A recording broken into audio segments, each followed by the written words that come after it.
कल हम लोग पढ़े थे क्लास में किरचॉफ्स का नियम, उसमें प्रथम नियम पढ़े थे। तो प्रथम नियम में बताए थे हम कि संधि पर मिलने वाला कुल धारा संधि से निकलने वाला कुल धारा के बराबर होता है। संधि पर जो धारा मिलेगा और संधि से जो धारा निकलेगा वो दोनों आपस में बराबर होगा। इसका एग्जाम्पल देखते हैं।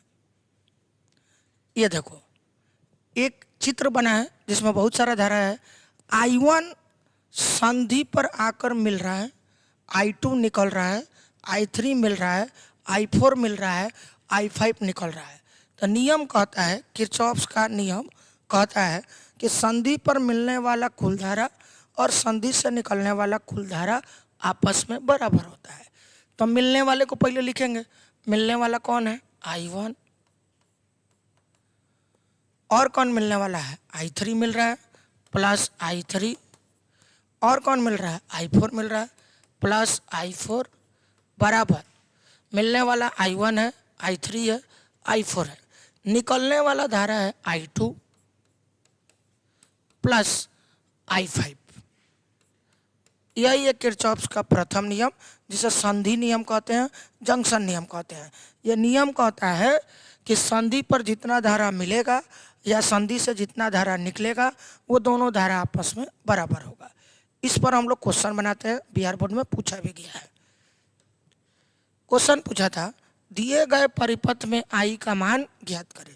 यह आपका परिपथ है, ठीक है, क्वेश्चन है ये। अब हमें आंसर बनाते हैं। किस नियम से बनेगा? किरचॉफ्स के प्रथम नियम से बनेगा। किस नियम से बनेगा? किरचॉफ्स के प्रथम नियम से, ठीक है। किरचॉफ्स का प्रथम नियम क्या कहता है? संधि पर मिलने वाला कुल धारा संधि से निकलने वाला कुल धारा के बराबर होता है। तो पहले मिलने वाला लिखते हैं। मिलने वाला कौन है? 7 एम्पियर प्लस और कौन है मिलने वाला? 5 एम्पियर।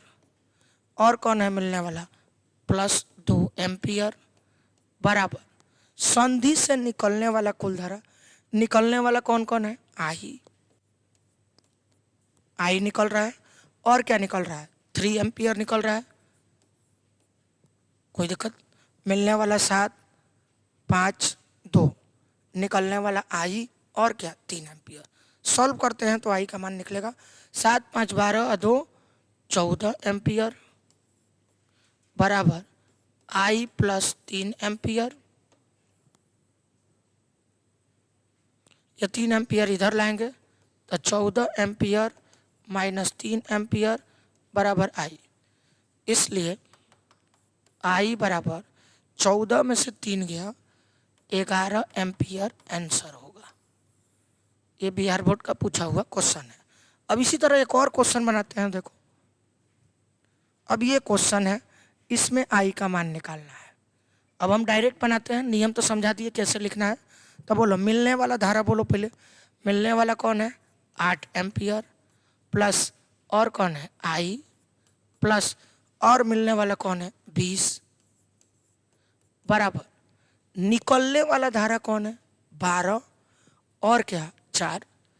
12 एम्पियर और प्लस 4 एम्पियर। इसको सॉल्व करते हैं। ये मिलने वाला धारा, ये निकलने वाला धारा। 20 आई प्लस 20 8 28 एम्पियर बराबर 12 और 4 16 एम्पियर। अब ये आई इधर ही रहेगा बराबर 16 एम्पियर। ये प्लस इधर जाकर क्या होगा? Minus 28 ampere. इसलिए आई बराबर घटकर कितना आएगा? Minus 12 ampere. किसी को कोई दिक्कत, कोई परेशानी? चले इस तरह का और भी क्वेश्चन बनाते हैं। देखिए, ये इस टाइप का क्वेश्चन है, देख कर डरना नहीं है, बनेगा वही, नियम वही है। मिलने वाला सब एक जगह, निकलने वाला सब एक जगह। बोलिए मिलने वाला कौन है? 2 एम्पियर प्लस और कौन मिल रहा है? 7 एम्पियर मिल रहा है। ये संधि है, ये भी संधि है, ये भी संधि है, ठीक है। मिलने वाला 2, मिलने वाला 7 और क्या? मिलने वाला 8 और मिलने वाला बाबू 3 एम्पियर बराबर निकलने वाला धारा कौन है? 6 एम्पियर।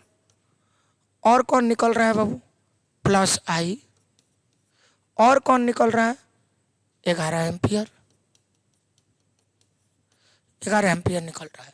तो जितना मिलने वाला है लिख लीजिए, जितना निकलने वाला है लिख लीजिए। जोड़ो, 7 2 9 9 8 17 3 20 एम्पियर बराबर 11 6 17 एम्पियर और प्लस आई। ये प्लस 17 इधर आकर क्या होगा? -17। 20 एम्पियर माइनस 17 एम्पियर बराबर आई, इसलिए आई बराबर 3 एम्पियर। किसी को कोई दिक्कत, कोई परेशानी? चलिए एक और क्वेश्चन देख लेते हैं। ये क्वेश्चन है, मिलने वाला जितना धारा है निकलने वाला जितना धारा है बराबर करेंगे। मिलने वाला कितना है? 5 एम्पियर। और कौन मिलने वाला है? आई, आई भी मिल रहा है, 5 भी मिल रहा है। और कौन मिल रहा है? 2 एम्पियर। और कौन मिल रहा है? 5 एम्पियर। और कौन मिल रहा है? Plus 2 ampere. अब निकलने वाला धारा लिखते हैं। यहाँ कोई निकल नहीं रहा है, यहाँ मिल रहा है, ये भी मिल रहा है, ये भी मिल रहा है, ये भी मिल रहा है, ये भी मिल रहा है। निकलने वाला धारा केवल ई को है। कौन है? ई को। कितना एम्पियर? 7 एम्पियर। जोड़ते हैं इसको, आई प्लस 5 2 7 7 5 12 2 14, 14 एम्पियर बराबर 7 एम्पियर। ठीक है, 5 5 10 2 12 2 14 एम्पियर आई है। उधर कितना है? 7 प्लस 14 इधर जाकर माइनस, आई बराबर 7 एम्पियर माइनस 14 एम्पियर। घट कर कितना आएगा? आई बराबर -7 एम्पियर। किसी को कोई परेशानी, कोई दिक्कत है? तो ये किरचॉफ्स का प्रथम नियम था, उसका एग्जाम्पल, उसका क्वेश्चन बता दिए। अब किरचॉफ्स का द्वितीय नियम देखते हैं। किरचॉफ का द्वितीय नियम, इसे पास नियम या लूप नियम भी कहते हैं। एग्जाम में पूछ सकता है किरचॉफ्स का लूप नियम लिखे, किरचॉफ्स का पास नियम लिखे। तो देखिए, ये सीधे फार्मूला से ही हम समझ लेते हैं। ये सिग्मा है, सिग्मा मतलब जोड़ होता है। तो किसका किसका जोड़?